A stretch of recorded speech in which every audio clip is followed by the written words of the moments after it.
Et la grosse surprise de la journée, c'était un transfert inattendu qui n'a fuité qu'à la dernière seconde lorsqu'un accord total a été trouvé. Pierre-Emile Højbjerg, l'international danois, milieu de terrain défensif assez complet, va s'engager avec l'Olympique de Marseille dans les prochaines heures en provenance de Tottenham en prêt avec option d'achat de 13 millions d'euros. C'est un transfert qui, comme je le dis, est assez surprenant puisque la rumeur n'était même pas sortie quelques heures, quelques minutes avant l'annonce de l'accord qui a été publié par l'équipe, puis ensuite confirmé par Fabrizio Romano et par Foot Mercato. Et on va justement essayer d'analyser ce recrutement surprise réalisé par l'Olympique de Marseille, qui est quand même un assez gros coup. Et on va commencer, je pense, directement avec l'état actuel, pour donner un peu de contexte, du milieu de terrain de l'Olympique de Marseille, puisque Pierre-Emile Højbjerg va donc venir renforcer un secteur qui est en pleine reconstruction, qui est peut-être le secteur le plus touché à l'heure actuelle par les travaux qui sont mis en place par Mehdi Benatia, par Pablo Longoria et Roberto De Zerbi, puisque la plupart des milieux de terrain de l'Olympique de Marseille, à l'heure actuelle, ne sont soit pas disponibles parce qu'ils sont en vacances suite à une compétition internationale, comme Ismaël Koné, soit blessés comme Valentin Rongier et donc présentent une certaine incertitude concernant leur avenir au niveau d'une certaine fiabilité sportive, soit sur la liste des transferts, soit tout simplement dans le loft. On a par exemple Geoffrey Kondogbia qui, lui, n'est pas encore dans le loft, faute de milieu de terrain disponible pour réaliser les mises en place tactiques et qui est sur la liste des transferts. Jordan Verretou, qui est dans le loft, donc qui s'entraîne à part du groupe et qui est invité à quitter l'Olympique de Marseille par la direction. On parle notamment de lui potentiellement au Qatar. Asdin Ounahi, on a appris cette semaine que l'OM n'en voulait plus essayer de le vendre et qu'il était plus ou moins proche du Qatar. Rongier, comme je l'ai dit, qui est blessé. Ismaël Koné, qui va arriver dans 5-8 jours, qui est une nouvelle recrue. Bilal Nadir, qui est blessé. Et Emran Soglou, qui est en instance de départ. Donc il y avait finalement la nécessité du côté de l'Olympique de Marseille de recruter urgemment des milieux de terrain, déjà pour en donner à De Zerbi pour préparer son équipe, mais aussi parce qu'il va y avoir énormément de départs. Et en plus de nécessiter le recrutement d'un milieu de terrain, je pense qu'il y en aura également un, voire même deux autres qui pourraient potentiellement arriver. Il y avait besoin d'un certain profil, puisqu'on l'avait dit, comme vous l'avez pu le voir sur Massilia Zone à travers nos différents spaces, nos différentes vidéos, mais également nos différents trades. Je rappelle que sur Massilia Zone, on est une dizaine et on réalise du contenu au dehors de YouTube, sur Insta et sur Twitter d'analyse. Ismaël Koné présente un profil de milieu de terrain assez offensif. C'est quand même un joueur qui peut même évoluer numéro 10. Ismo l'avait dit notamment sur un de nos space Twitter, et qui présente quand même des défauts, notamment d'un point de vue défensif, d'un point de vue de l'abattage défensif. C'est un joueur qui gagne très peu de duels, qui en dispute très peu, qui récupère à l'heure actuelle peu de ballons. Alors, bien évidemment, il peut s'améliorer sur ce point. Et il y avait finalement besoin d'un profil défensif, surtout que, comme on l'a dit, Valentin Rongier, qui peut présenter ce profil défensif, est d'une part peu fiable physiquement avec la blessure qu'il a touché pendant un an, et peut-être aussi un peu limité avec ballon. Et donc, justement, dans la recherche d'un profil défensif, peut-être un peu plus complet que Valentin Rongier, aussi expérimenté, parce que Ismaël Koné, c'est un joueur qu'il va falloir encadrer. La défense centrale de l'OM, elle est composée de Balerdi, Brassier, il y a Merlin à gauche. En arrière droit, on aura certainement une recrue ou certainement Bamo Meïté qui pourra jouer dans un rôle hybride. Et il faut des joueurs d'expérience à l'Olympique de Marseille, surtout qu'on a eu le départ de Pierre-Emerick Aubameyang. Donc, dans la recherche d'un milieu de terrain défensif, assez complet avec ballon, et un profil plus ou moins expérimenté d'international, est-ce qu'il y avait une meilleure piste que Pierre-Emile Højbjerg? Et justement, on va s'intéresser au contexte de la signature du côté du joueur de l'international danois. Pierre-Emile Højbjerg a aujourd'hui 28 ans. Il est passé par énormément de gros clubs, on va l'évoquer. Mais c'est surtout un joueur qui venait de changer d'agent, qui était en fin de contrat dans un an, et qui était donc à la recherche d'un nouveau projet. On le voit sur ce tweet de Fabrizio Romano, qui disait que Pierre-Emile Højbjerg avait signé pour l'agence italienne USG et qu'il était représenté par Luca Puccinelli, et qu'il avait plus qu'un an de contrat avec Tottenham. Donc il recherchait finalement un nouveau projet. Dès janvier, apparemment l'OM, Benatia le pistait dès janvier, c'est ce qui a été révélé par l'équipe.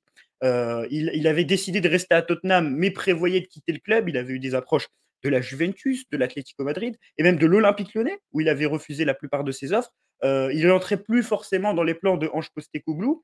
Et donc, il y avait aussi la volonté de trouver un nouveau projet à 28 ans, après une expérience de 4-5 saisons du côté de Tottenham, qu'il avait rejoint en 2020, où il avait évolué sous les ordres de José Mourinho, puis de Nuno Espirito Santo et Antonio Conte. Donc, cette recherche d'un nouveau projet qui a poussé le joueur à, du coup, se diriger vers l'Olympique de Marseille. On va justement s'intéresser Au profil de Pierre-Emile Højbjerg et tout d'abord, à son historique, un peu à son côté biographique.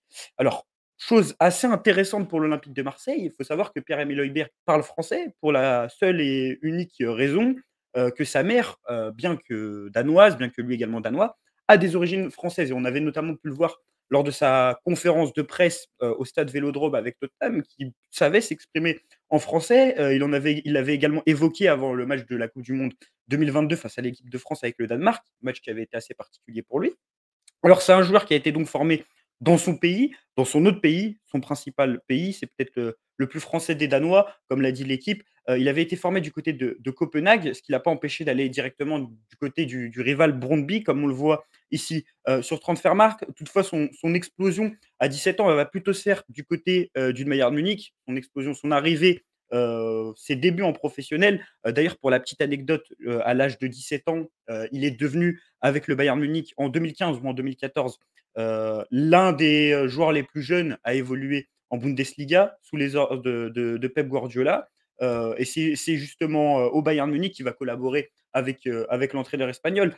Au-delà de Pep Guardiola, il a collaboré avec énormément de grands coachs puisqu'il a eu la chance d'évoluer dans de gros clubs, avec, leurs dimensions respectives, dans leurs championnats respectifs. Il a également évolué sous les ordres de José Mourinho et avant de s'intéresser un peu à son profil tactique, à son profil même de milieu de terrain, on peut déjà souligner que c'est un joueur qui est très aimé de ses coachs, notamment de José Mourinho qui vraiment, dépeignait et déjà là nous donne quelques éléments sur le style de joueur qu'est Pierre-Emile Højbjerg, louait son milieu de terrain. Il disait que on va lire cette déclaration: «Pierre est très intelligent, il lit très bien le jeu, il comprend très bien le jeu, il sera entraîneur un jour, c'est sûr, c'est une plaie, il se demande toujours pourquoi on fait ceci ou cela. Sur le terrain, il lit très bien la situation et les gens qui l'entourent sont vraiment compacts et lisent le jeu. Physiquement, il est très fort et techniquement, il est bien meilleur que ce que les gens pensent, hein.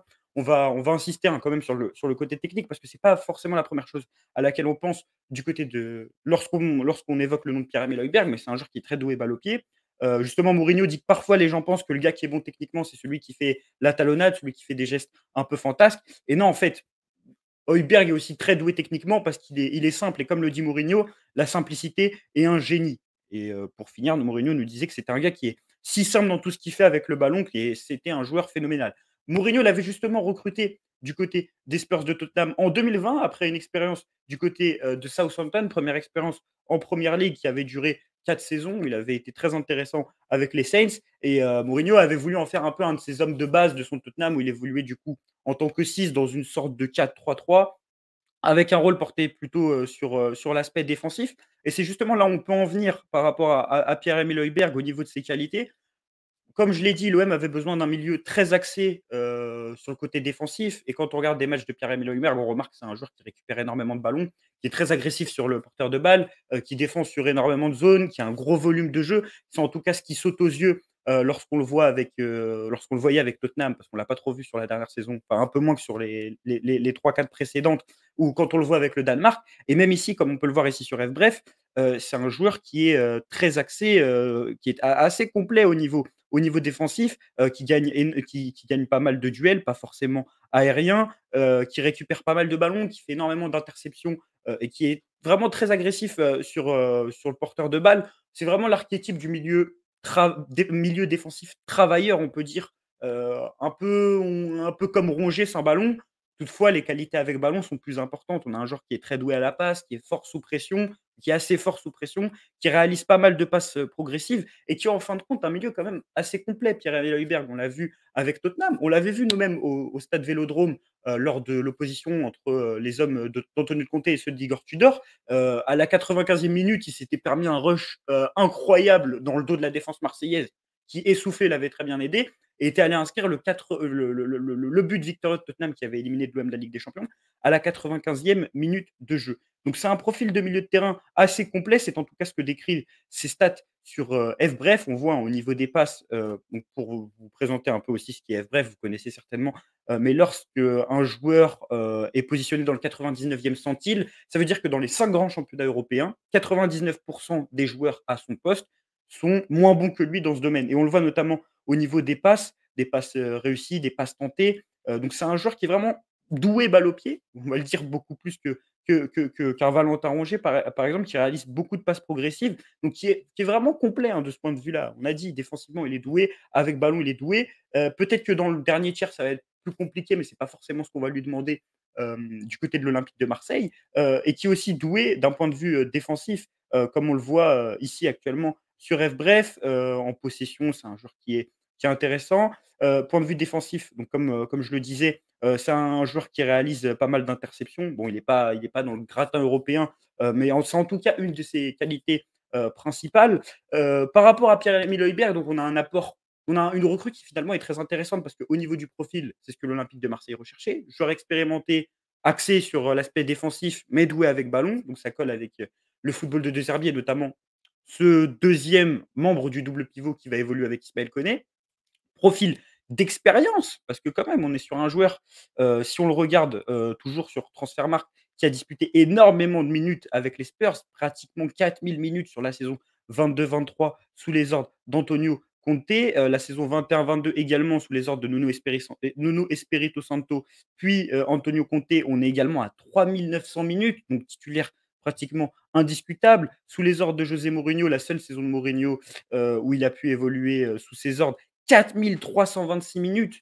Donc on était vraiment sur quelqu'un qui, à Tottenham, était un indiscutable jusqu'à justement l'arrivée de Ange Postecoglou lors de la saison passée, la saison 2023-2024 où, son temps de jeu va un peu baisser puisqu'il va aligner que 1 400, minutes. Si on doit également parler de Pierre-Emile Højbjerg, je pense qu'on peut également parler de son passage en sélection avec le Danemark. Pierre-Emile Højbjerg, a découvert la sélection après le mondial 2018, où il avait, donc participé notamment à l'Euro 2020, après des belles saisons, avec Southampton. Il avait notamment été nominé dans l'équipe type de l'Euro 2020 où le Danemark avait, terminé en demi-finale. Donc c'est un joueur qui a une expérience en plus de ça internationale, qui a réalisé des grosses compétitions et qui a même été élu joueur danois de l'année en 2022. On sait que le Danemark a quand même un effectif de qualité. On a aujourd'hui Højlund, bon il n'était pas encore là en 2022. On a des joueurs comme Eriksen, c'est un effectif de qualité, qui a fait huitième de finale de l'Euro, cette année, qui avait fait demi-finale donc de l'Euro 2020. Donc on a un joueur d'expérience, un joueur, qui va venir répondre, au niveau du profil, aux attentes de Roberto De Zerbi, comme on l'a vu à l'aide, de F Bref, à l'aide également de ses qualités qu'on a pu aussi, apercevoir, lorsque vous regardez des matchs de première ligue de Tottenham, lorsque vous avez regardé l'opposition entre, le Tottenham de Antonio Conte et l'Olympique de Marseille d'Igor Tudor. Pour apporter quand même un peu de nuance sur ce transfert, parce qu'on ne peut pas non plus dire que tout est parfait dans le meilleur des mondes, on peut apporter quelques points, quelques éléments négatifs sur la table. Déjà, je pense qu'un premier élément négatif qui peut être souligné au niveau du milieu de terrain de l'Olympique de Marseille, c'est le manque de duel aérien qui pourrait potentiellement être gagné par le nouveau double pivot. On avait dit justement qu'Ismaël Koné, un de ses gros défauts, c'était d'être mauvais de la tête, de ne pas gagner de duel de la tête. C'est pas une grande qualité de Pierre-Emile Højbjerg, qui est aussi mauvais de la tête. Donc, dans un championnat assez physique où il peut y avoir énormément de duels aériens à disputer au milieu de terrain, surtout contre des équipes, qui jouent un jeu plutôt physique, plutôt intense, où ça va nécessiter parfois des duels dans les airs, ça peut être un peu compliqué de ce point de vue-là. Je pense que l'autre aspect un tout petit peu négatif, c'est qu'un transfert d'un joueur de première ligue, cadre à 28 ans en provenance de Tottenham, qui pouvait taper à la porte de la Juventus et de l'Atlético Madrid, ça va aussi toucher la masse salariale de l'Olympique de Marseille avec un salaire, clairement de première ligue. Donc finalement, ce qu'il faut penser du transfert de Pierre-Emile Højbjerg, c'est que sur le papier, c'est un deal qui est très intéressant et c'est même quelque chose de parfait. Je parle bien sur le papier à l'heure actuelle de sa signature. On verra ce qu'il donnera du côté de l'Olympique de Marseille, mais on a un joueur d'expérience qui a dépassé les 3 000 minutes avec Tottenham à de nombreuses reprises, toutes compétitions confondues, qui s'est même rapproché des 4 000, qui est loué par ses anciens coachs comme Antonio Conte, ou José Mourinho, sous qui il a été un cadre, inamovible. Ça a été plus difficile sous Ange Postecoglou, qui lui a préféré des joueurs comme, Pape Matar Sarr, ou Yves Bissouma. On a un joueur qui est international danois, qui a prouvé sur la scène internationale, que ce soit, à l'Euro ou également à la coupe du monde où il était un des meilleurs danois, mais surtout un joueur qui parle français et ça va être intéressant. Comme Ismaël Koné, on a 2 francophones au milieu de terrain qui sont de nationalité étrangère. Là aussi, de ce point de vue du double pivot, on a le profil qui était recherché, un joueur plus axé sur, la défensive. Et en somme, moi, j'ai envie de dire que ce transfert, il est pratiquement parfait, surtout quand on voit le prix. 13 millions d'euros à 1 an de la fin de son contrat. Il était désiré par des clubs comme l'Atlético Madrid, qui était pratiquement sur le point de le signer. Il a refusé l'OL, qui aurait pu faire un très gros coup au mois de janvier. C'est franchement très, très intéressant. Il y avait même eu une rumeur Naples où Antonio Conte aurait pu, le faire venir avec lui vu qu'ils avaient collaboré, comme dit précédemment, du côté de Tottenham et sur le papier, c'est assez, surprenant. Moi, c'est le mot que j'utiliserais pour le transfert de Pierre-Emile Højbjerg. En conclusion, surprenant, au vu du timing de l'info, 0 rumeur pendant 3 4 semaines et le transfert fuite au dernier moment. D'ailleurs, je trouve que c'est plus plaisant comme ça que généralement on a le nom depuis 1 semaine, 2 semaines, 3 semaines, mais également de le voir rejoindre l'Olympique de Marseille sans coupe d'Europe. Il faut insister là-dessus. Pierre-Emile Højbjerg, milieu international danois, cadre de Tottenham il y a encore 1 an, au cours des 4 dernières saisons, des 3 dernières saisons, plutôt de ses 3 premières saisons à Tottenham, qui a été désiré par énormément de clubs européens, qui vient à l'OM sans coupe d'Europe.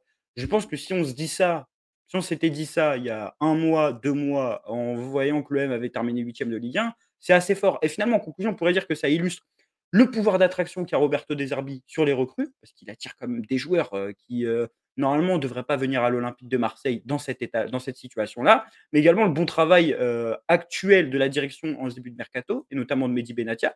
Parce que pour la petite anecdote, Pierre-Emile Højbjerg et Mehdi Benatia, ils ont évolué ensemble du côté du Bayern Munich en 2015 et le Marocain a eu une énorme influence sur le transfert du Danois. Voilà, en tout cas, c'était tout pour Pierre-Emile Højbjerg. N'hésitez pas à me donner en commentaire ou à nous donner en commentaire sur Massilia Zone votre avis sur la signature de l'international danois. N'hésitez pas à aller regarder les trades qui seront réalisés par les autres membres de notre média sur notre compte Twitter. Et on se dit à la prochaine pour une nouvelle vidéo en espérant une signature très rapide dans ce mercato olympien. Et on a hâte de voir le double pivot avec Ismaël Koné. A plus.